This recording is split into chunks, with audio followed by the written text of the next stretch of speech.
Ce qui est exceptionnel ici, c'est qu'on passe du maquis à la dune, une dune avec pas mal d'essence. On a l'immortel d'Italie,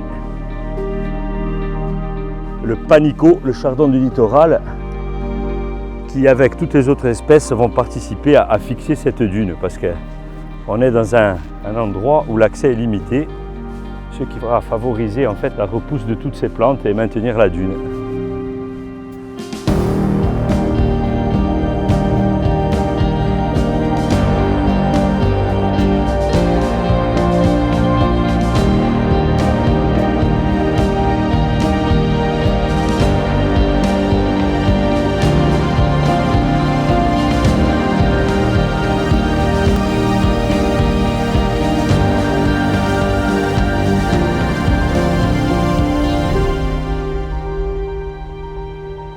Milo au più bello. Là, nous sommes en présence d'un des plus beaux spécimens de genévrier à gros fruits.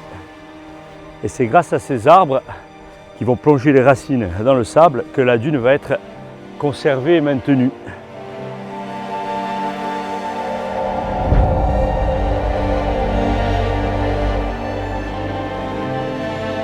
Il est magnifique.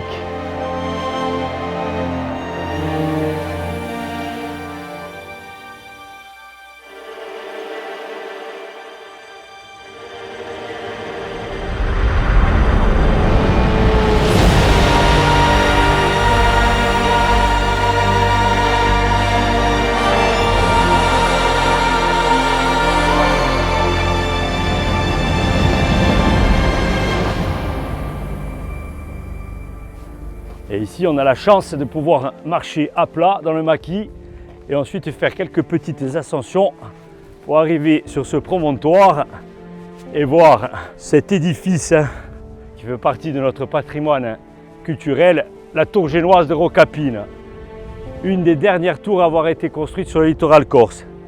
Et cette tour de Rocapine a vu le jour en 1610. Et toutes les tours génoises ont été construites en fait dans un contexte assez particulier, où la Corse était au proie des invasions barbaresques.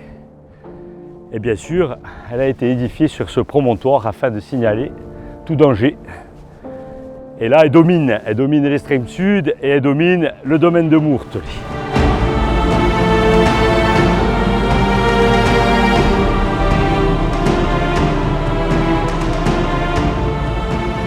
Ce domaine à l'époque, qui est à peu près comme il se trouve aujourd'hui, avec toutes ces terres agricoles,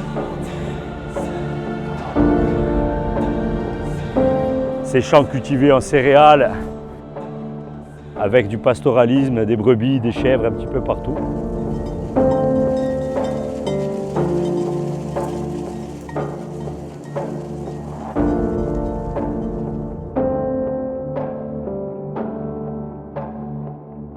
Et bien entendu, tout cet espace était géré par des seigneurs, des familles seigneuriales, des nobles qui faisaient fructifier leurs terres et bien entendu tiraient profit de tous ces produits agricoles.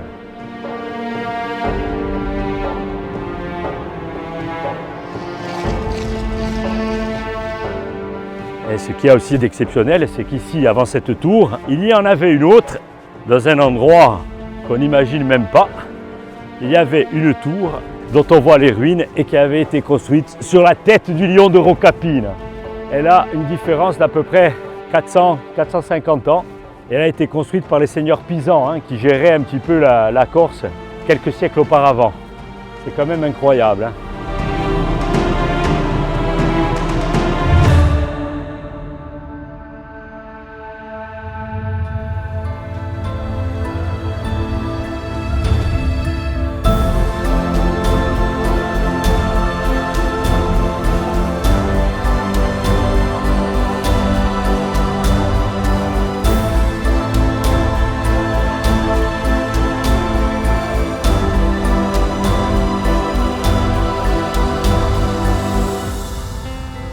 C'est vrai qu'ici, on se sent vraiment bien.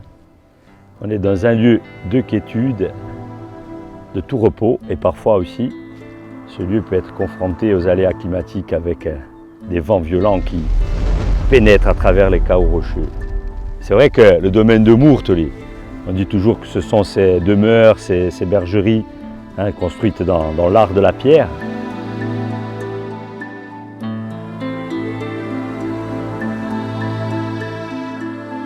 Mais c'est aussi un lieu de vie et un espace quand même assez mystique et rempli d'énergie, parce que ce n'est pas pour rien que les premiers hommes se sont installés ici, sur le plateau de Cahors, et qu'ils ont édifié ces monuments du mégalithisme avec le dolmen de Fontanaccio, les statues menhirs de Stantari et aussi les menhirs de Renadio.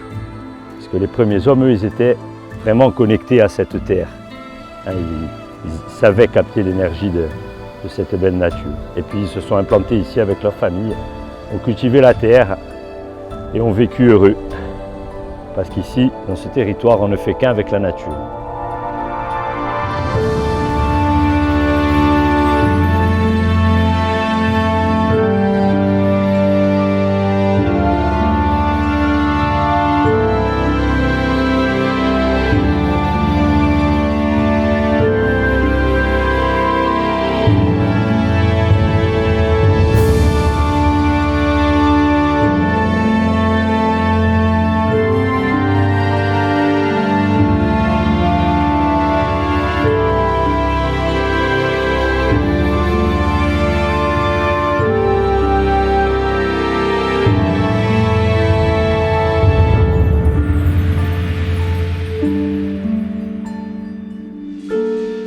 Dolmen de Fontanaccio, le plus beau dolmen de Corse. Ah oui, ça reste quand même exceptionnel de retrouver ce genre d'infrastructure encore aujourd'hui. Regardez la taille, ces blocs de granit qui pèsent quelques tonnes.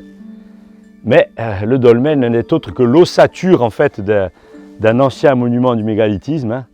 Donc ici, il faut imaginer se replonger dans l'époque. On a un couloir qui fait quelques dizaines de mètres avec à l'entrée 2 menhirs et le tour en cercle. On a soit une belle palissade, soit des gros blocs de pierre et au-dessus de la terre qui recouvre l'ensemble. Ça s'appelle un tumulus.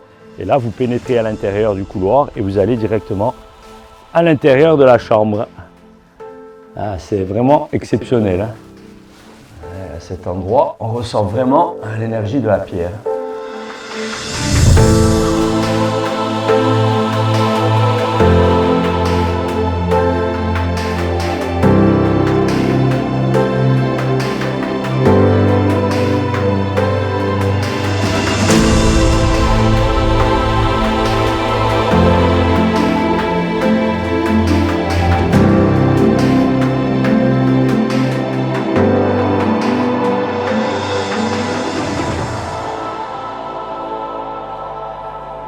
Là, on a pris un peu de la hauteur. Et ce qui est bien ici dans ce domaine, c'est qu'on peut à la fois grimper sur ces caveaux granitiques, monter sur la Punta di Ugrec, ou alors sur le lion de Rocapine et sa tour. Et pour les moins téméraires, bien sûr, on peut marcher le long de l'Ortolo, dans ces magnifiques champs de graminées, ou alors le long des côtes, en passant par la plage d'Herbaille, le long des chemins côtiers. Et aussi, bien entendu, pénétrer dans le maquis corse comme tout bon sanglier. On a le choix.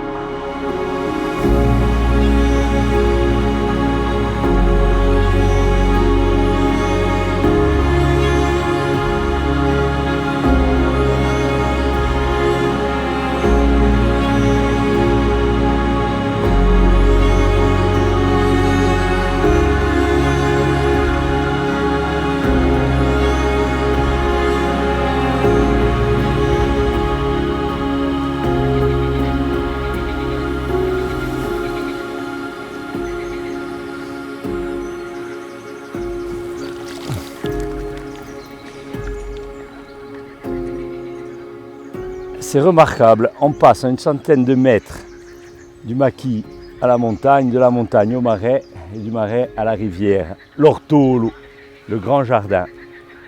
Et ici, dans ce domaine, on a quand même la chance d'avoir une biodiversité exceptionnelle.